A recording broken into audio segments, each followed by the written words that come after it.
We all want to be chosen, to be shown and told that we have worth. For many of us, we understand that this is a desire only God can truly satisfy.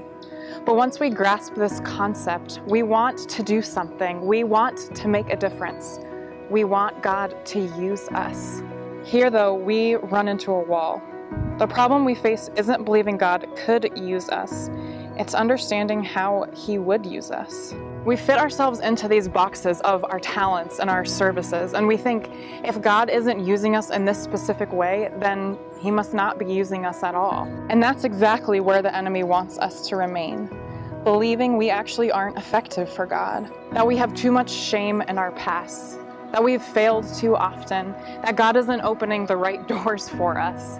But God doesn't fit into a box, and neither do we. Mary Magdalene didn't fit into a box. She was labeled as prostitute, as Jesus' mistress, and as a bunch of other labels that are just made up and falsified.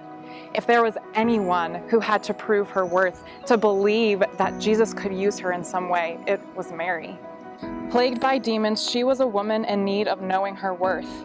And when Jesus rescued her, she gave up everything to follow Him. But it wasn't easy. In those days, women had their boxes. So when we read about Mary, the first set of human eyes to ever see the risen Lord, we understand how God can use us in ways we never even expected. That is what I love about Mary's story. I love seeing how she was a woman who was not perfect, yet remained faithful to Jesus even when His disciples did not. I love realizing how she served behind the scenes in the ordinary moments. I love how she reminds me it's normal to allow emotions to take over reason, but at the end of the day, I need to listen closely for Jesus' voice and cut out the distractions of my own feelings. Yes, we have so much to learn from Mary, and to learn how God took her out of the box she had put herself in and used her despite her brokenness. He does the same for us. He has chosen us, called us by name, and now He desires to use us for His glory, to shine bright in a dark world that tries to fit us in the box of what culture or our past or even our family says we are.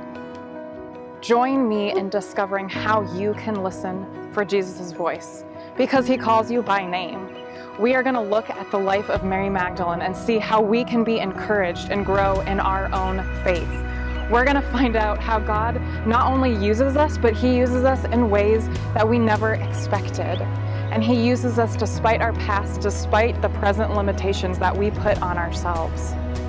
We can see from Mary's story how nothing is vain, nothing is wasted. God can use all things for His glory.